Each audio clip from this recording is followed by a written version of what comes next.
we continue, third type of binary fission which is transverse binary fission. Here the organism is dividing transversely. So यहाँ पर जो example हमें पढ़ना है that is of the paramecium. इसके बारे में पहले हमने देखा भी है इसको. It is हम slipper organism के नाम से भी जानते हैं. अगर पहचानना हो तो उसके ऊपर बहुत सारे जो cilias हैं वो present होते हैं. तो let us draw and let us discuss about the transverse binary fission. So if this is a paramecium, it will have a gullet here and the entire body is covered with the cilia. I am not drawing the entire body cilia. Characteristic क्या हमें पढ़नी है, देखो भाई characteristic हमें ये पढ़नी है कि जो पैरामीशियम होता है इसके पास दो न्यूक्लियस प्रेजेंट होते हैं. इट इज़ बाइन्यूक्लिएट है ये, इसके पास दो न्यूक्लियस हैं.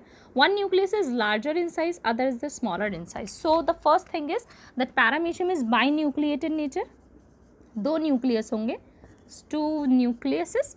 फर्स्ट जो लार्जर वंस है इसे हम बोलेंगे macronucleus because it is larger in size, and the smaller ones will be known as the micronucleus. दोनों के functions अलग अलग हैं.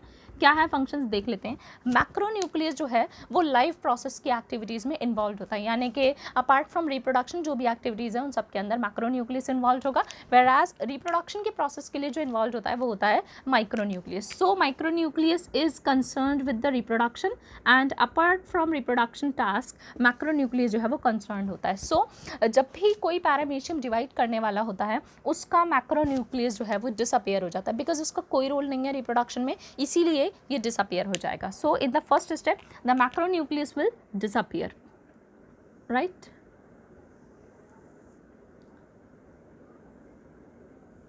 अब एक गलेट यहाँ पर प्रेजेंट है. So this is the gullet of the paramecium. It is obvious कि जो ऑर्गेनिज्म है वो transversely something like that divide होना है. तो इन दिस केस दो गलेट्स चाहिए होंगे और दो ही न्यूक्लियस की ज़रूरत होगी. सो इन दिस केस अगेन जो ऑर्गेनिज्म है वो अपने गलेट को डेवलप करना स्टार्ट करेगा. एक गलेट यहाँ पर है, एक गलेट यहाँ पर है, बिकॉज ट्रांसवर्सली ऑर्गेनिज्म डिवाइड होना है. And the nucleus will start to divide. Here karyokinesis is taking place because the nucleus is going to divide in the transverse direction. So after that the karyokinesis will be completed and two separate gullets with two separate nuclei will be formed in the paramecium body. Here one nucleus, here one nucleus. और ये दोनों nucleus जो है ये micro nucleus का part है. अगर मैं ड्रॉ करके दिखाऊं तो ये न्यूक्लियस पहले छोटा माइक्रो न्यूक्लियस था, इसी माइक्रो न्यूक्लियस ने अपने अंदर karyokinesis start करा. So this nucleus is the micronucleus which is going to perform the karyokinesis step. So here the karyokinesis is completed and after certain time two separate parameciums will develop.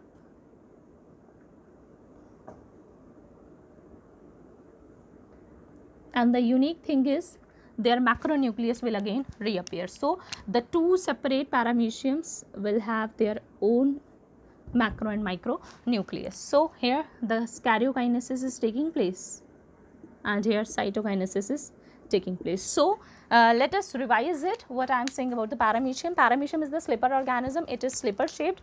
इसके पास binucleate condition है. binucleate इसलिए because इसके पास दो nucleus हैं. पहला nucleus macronucleus कहलाता है and the second one, the smaller one, is known as the micronucleus. हमें कंसर्न जो है वो माइक्रोन्यूक्लियस से है बिकॉज ये रिप्रोडक्शन के अंदर इन्वॉल्व है. सो फर्स्ट स्टेप होता है कि जो पैरामीशियम है विल लूज द माइक्रोन्यूक्लियस, और हम यहाँ पर ये लिख सकते हैं that micronucleus will macronucleus will disappear because ये हमारे काम का नहीं है, और माइक्रोन्यूक्लियस जो है उसके अंदर कैरियोकाइनेसिस इनिशिएट हो जाता है. After some time karyokinesis complete होगा, दो सेपरेट गलेट्स का फॉर्मेशन करेगा paramecium, and after that cytokinesis will takes place जिसमें दो अलग अलग पैरामीशियम बनेंगे और उनके अपने खुद के सेपरेट मैक्रोन्यूक्लियस एंड माइक्रोन्यूक्लियस होंगे. तो यहाँ पर हम मेंशन कर सकते हैं that the macronucleus will reappear. Okay.